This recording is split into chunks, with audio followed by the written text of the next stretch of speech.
నేను మీ రాఘవరావుని. చాలామంది జన సైనికులు బాధపడుతున్నారు. తెలుగుదేశం పార్టీ బ్యానర్లలో పవన్ కళ్యాణ్ గారు బొమ్మ వేయట్లేదని, వేసినా చిన్న బొమ్మ వేస్తున్నారని ఘర్షణ పడుతున్నారు చాలా చోట్ల. ఇది మంచిది కాదని నేను వాళ్ళకి చెప్పాను.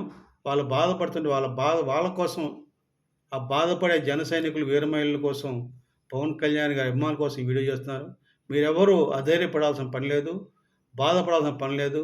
పవన్ కళ్యాణ్ గారి యొక్క నీతి, నిజాయితీ ఆయనకి ఎప్పుడు ఉపయోగపడతాయి. ఆ ఉపయోగమే మనకి ఉపయోగపడుతుంది, రాష్ట్రానికి ఉపయోగపడుతుంది, రాష్ట్ర ప్రజలు బాగుండడానికి ఉపయోగపడుతుంది. కనుక మీరెవ్వరు కూడా దిగులు పడకండి, ధైర్యంగా ఉండమని ఆ జన సైనికులకి కోసం ఈ వీడియో చేస్తున్నా అండి. జన సైనికులారా, తెలుగుదేశం పార్టీ బ్యానర్‌లో పవన్ కళ్యాణ్ గారి బొమ్మ లేదని, చిన్నదిగా వేస్తానని దిగులు పడకండి. పవన్ కళ్యాణ్ గారు పదే పదే చెబుతున్నారు. కూటమి ప్రభుత్వం ఇంకొక 15 సంవత్సరాలు పాటు కొనసాగితేనే ఆంధ్రప్రదేశ్ రాష్ట్రం బాగుపడుతుంది. ఆంధ్రప్రదేశ్ ప్రజలకు కావాల్సిన వసతులు ఏర్పడతాయి, ఉద్యోగాలు వస్తాయని ఆయన పవన్ కళ్యాణ్ గారు పదే పదే చెప్తున్నారు. ఇది అప్పుడే ఆంధ్రప్రదేశ్ రాష్ట్రానికి న్యాయం జరుగుతుంది, ఆంధ్రప్రదేశ్ ప్రజలకు న్యాయం జరుగుతుందని పదే పదే చెప్తున్నారు. అదే పంతాన్ని ఇప్పుడు చంద్రబాబు నాయుడు గారు, లోకేష్ బాబు ఇద్దరూ కలిసి కూటమి ప్రభుత్వం కొనసాగాలి, కూటమి ప్రభుత్వం కొనసాగుతుంది, కూటమి ప్రభుత్వం కొనసాగాలి అని తమ యొక్క తెలుగుదేశం పార్టీ మీటింగుల్లో, తెలుగుదేశం పార్టీ కార్యకర్తల మీటింగుల్లో అటు చంద్రబాబు నాయుడు గారు, ఇటు లోకేష్ గారు చెబుతున్నారు. ఇది మన జన సైనికులు గమనించండి. ఒకవేళ జన సైనికుల్ని, వీర మహిళల్ని, పవన్ కళ్యాణ్ గారి అభిమానుల్ని అవమానిస్తే, గమనించిన జన సైనికులారా, జన సైనికుల్ని, వీర మహిళల్ని, పవన్ కళ్యాణ్ గారి అభిమానుల్ని ఒకవేళ పొరపాటున తెలుగుదేశం పార్టీ కార్యకర్తలు, నాయకులు అవమానిస్తే అది 100కి 100 పాళ్ళు పవన్ కళ్యాణ్ గారిని అవమానించినట్లే. ఇది సత్యం, ఇది వాస్తవం. ఇది పవన్ కళ్యాణ్ గారి దృష్టికి ఖచ్చితంగా వెళ్తుంది.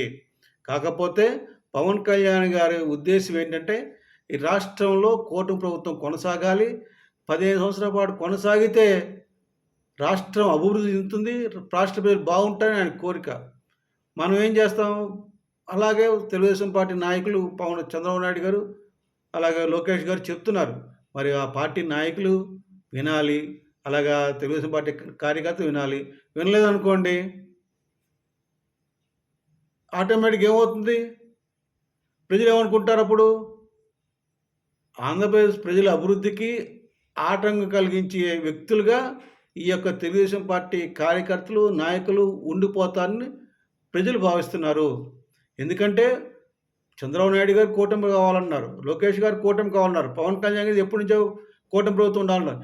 ఈ కూటమి ప్రభుత్వం కొనసాగితేనే ఆంధ్రప్రదేశ్ రాష్ట్రానికి అభివృద్ధి చెందడానికి అవకాశం ఉంటుంది, ఆంధ్రప్రదేశ్ ప్రజలకి ఉద్యోగాలు వస్తాయి, ఆంధ్రప్రదేశ్ ప్రజలు బాగుంటారని పదే పదే చెప్తున్నారు.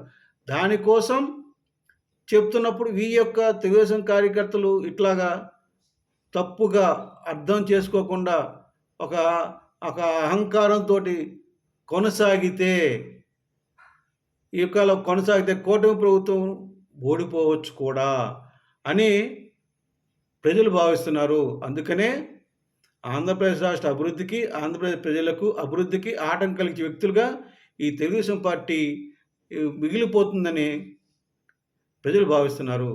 ఒకవేళ పొరపాటున అదే జరిగితే తెలుగుదేశం పార్టీ మనుగడ కూడా కష్టమని, ప్రమాదమని ప్రజలు భావిస్తున్నారని ఈ వీడియో ద్వారా తెలుగుదేశం నాయకులకి, తెలుగుదేశం కార్యకర్తలకి విన్నవిస్తూ సెలవు తీసుకుంటున్నాను. మీరు ఎవరైనా సరే కలిసిమెలిసి ఉంటేనే సుఖం అండి. కలిసి ఉంటే కలదు సుఖం. అది గ్రహించమని చెబుతూ తెలుగుదేశం నాయకులకి, కార్యకర్తలకి, జనసేన కార్యకర్తలారా, వీర మహిళలారా, పవన్ కళ్యాణ్ మీరు అధైర్యపడవద్దు. పవన్ కళ్యాణ్ గారు ఆయన నీతి, నిజాయితీ మనకి రక్ష, శ్రీరామ రక్ష. ఆయన కారణ జన్ముడు పవన్ కళ్యాణ్ గారు. అటువంటి వ్యక్తి ఉన్నంతకాలం తెలుగు ప్రజలకి, తెలుగు రాష్ట్రానికి వచ్చే నష్టమే ఉండదని తెలియజేస్తూ విరమిస్తున్నాను.